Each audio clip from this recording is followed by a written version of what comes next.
Hey folks, Bizz414 here, and welcome to a brand new V4Vanilla server. It's 1.13.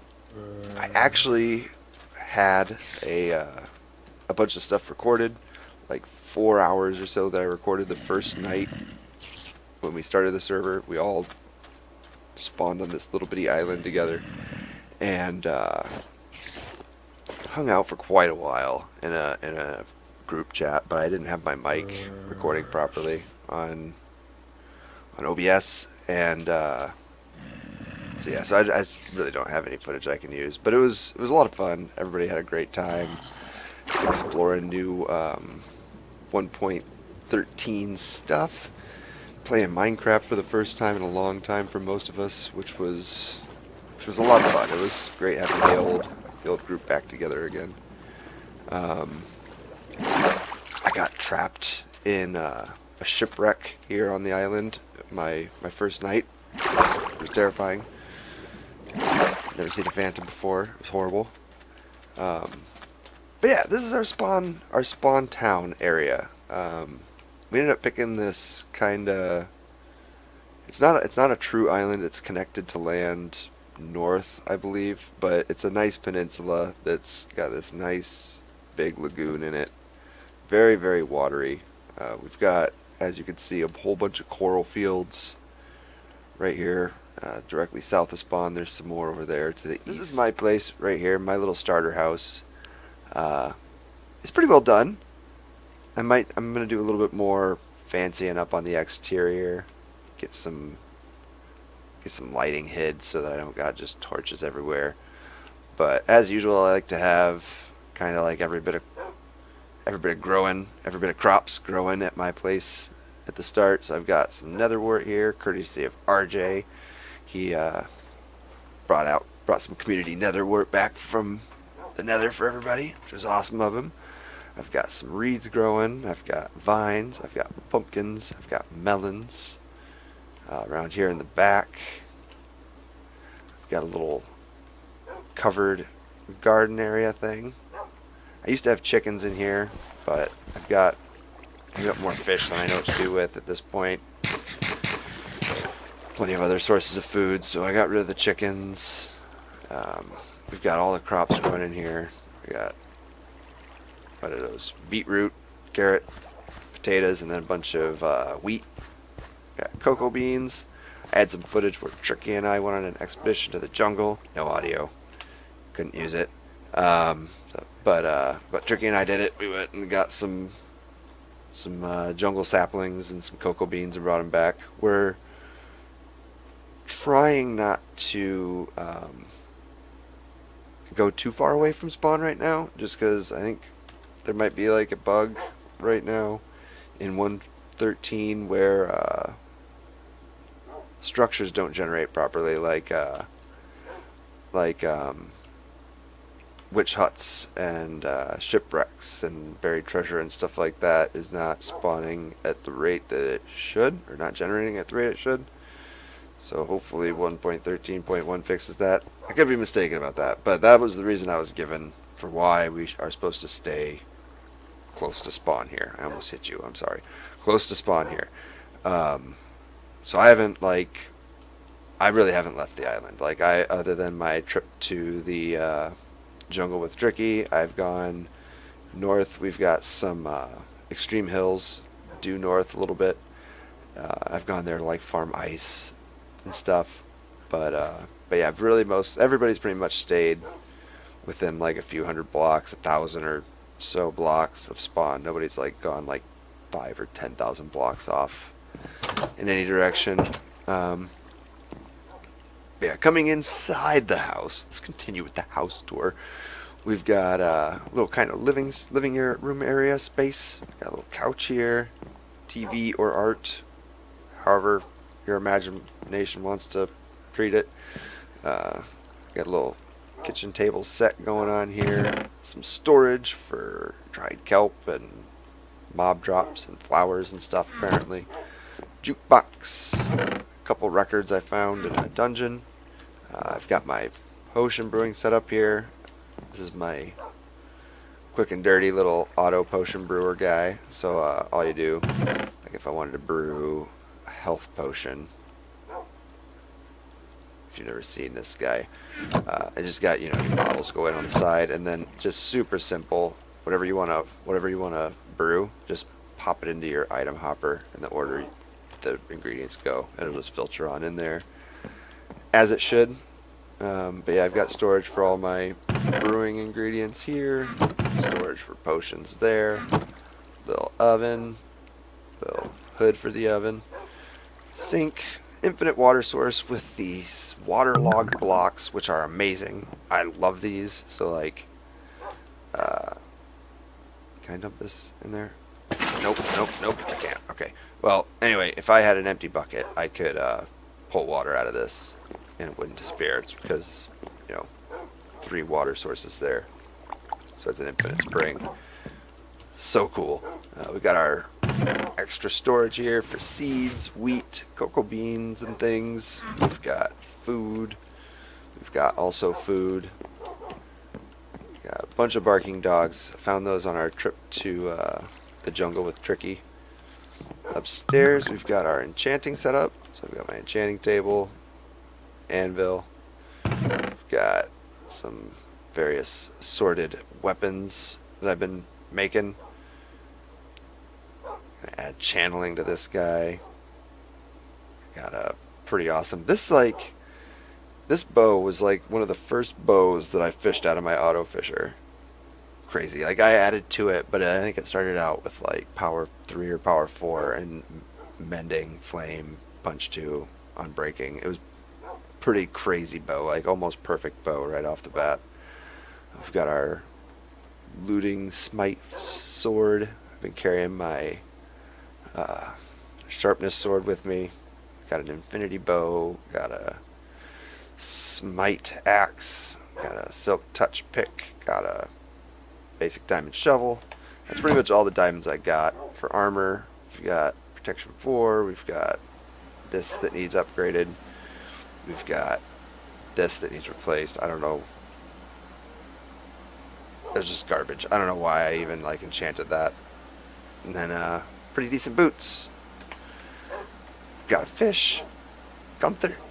This is an awesome thing, by the way. I saw this on Doc M's channel. This is so cool. A little aquarium.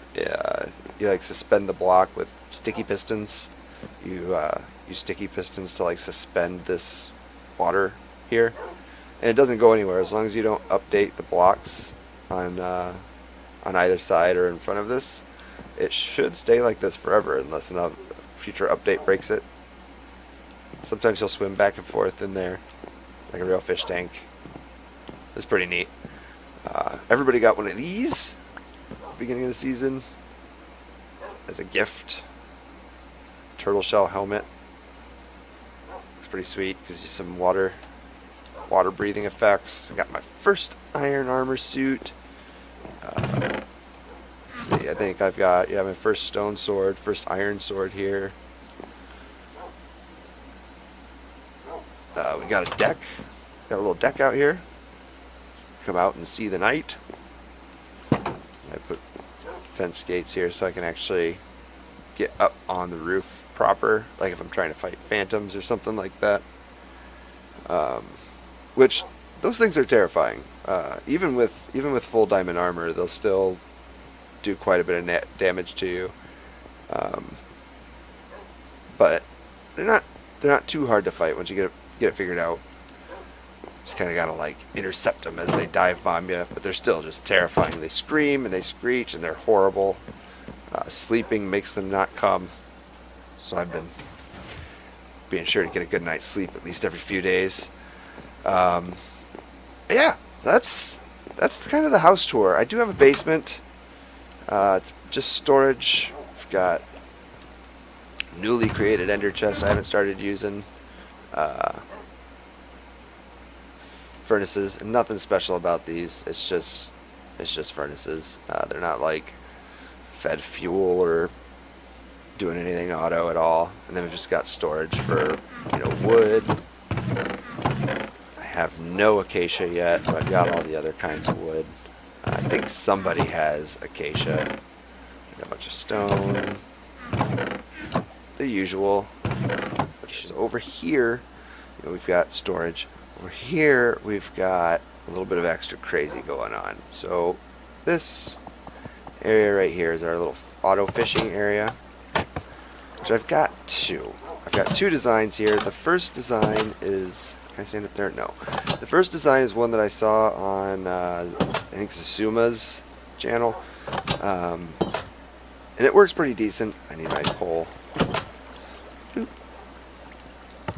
I just got an iron door here to protect me just in case zombies busted into my house while I was AFK. They won't be able to get me in here.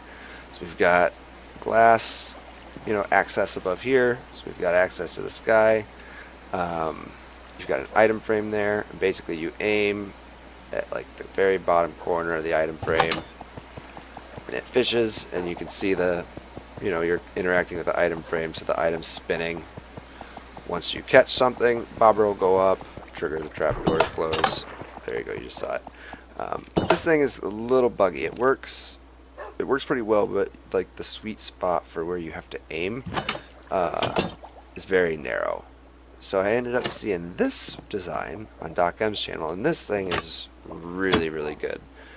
Really like low resource. This one's pretty low resources too. No redstone really. Like there's no redstone running underneath of this tripwire or anything like that. No redstone attached to this door. No timers of any kind. Same with this one, but it's even just a little bit simpler than this guy. And this one you just stand here and aim right here at like the edge of this guy and fish away. This is how I've been getting most of my experience. I've been getting like all those enchanted books. How I got this sweet rod. The bow I was talking about, that's how I got it. So these things are amazing, and you get so much loot out of them. I got all my loot going down here, so it all goes into these two chests, and then I've got like all of these guys as storage for stuff. Some poles. More poles, even more poles, a whole bunch of bows, even more bows, oops, saddles, all the saddles in the frickin' universe. So yeah, so this thing is amazing. I love it. First thing anybody should build once you have the resources is a good auto fisher. But other than that, down here I've got a couple little auto farms. Now we're at spawn, so I tried to keep it simple. So I've just got, what I got, 4 on each side, 4 plants of sugarcane. I've got 8 sticky pistons on each side. It's set up on a daylight sensor up here on the roof of my dock, which, by the way, that's my dock.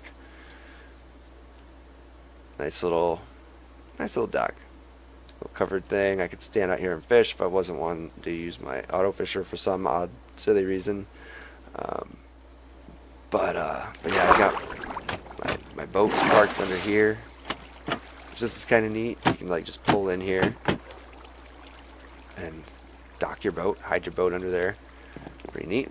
Every once in a while I notice that they'll like spawn out there or get pushed out there somehow, but pretty rare.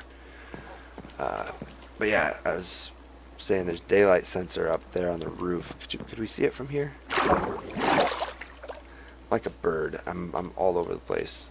Yeah, see, daylight sensor right there. I've got it on a timer, or a sensor. So basically I've got an observer there. So every time it turns, day to night, night to day, observer picks up that signal. I've got like a repeater with a little delay, so it, like by itself, I'm not great at talking about redstone, but by itself the observer doesn't send out a long enough signal for these pistons to extend. Like it's like just a quick whoop, and the pistons don't read it and they don't do anything. So you have to like add a couple repeaters, like one repeater I think with a 2-tick delay is enough, and it actually makes the pistons push. Looks like it's going to be night soon. But yeah, so that's how that works, and I've got it on an on-off switch here too. So that's the observer, that's the torch basically coming off of the daylight sensor. So if I flip this switch, it disables that daylight sensor from triggering anything, and it just makes it be a completely manual harvest where you just push this button to harvest. And I just did that just because we are at spawn. So if this farm going off, you know, at regular intervals like that is causing any problems for anybody, they can just come over here and flip it off, or tell me and I can flip it off, and then it's still just, you know, I can still harvest it by hitting this button. Bloop. And get pushed out like that. And then over here we've got another little, watch out for him, we've got another little fish tank with a little bulbous in there.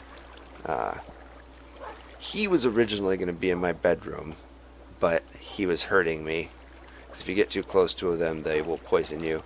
And my dogs didn't like it, so I put him down here. He's guarding my sugar cane and my watermelon and my pumpkin. And I've got those farms over here. I've got just 2 watermelon plants here, 2 pumpkin plants here.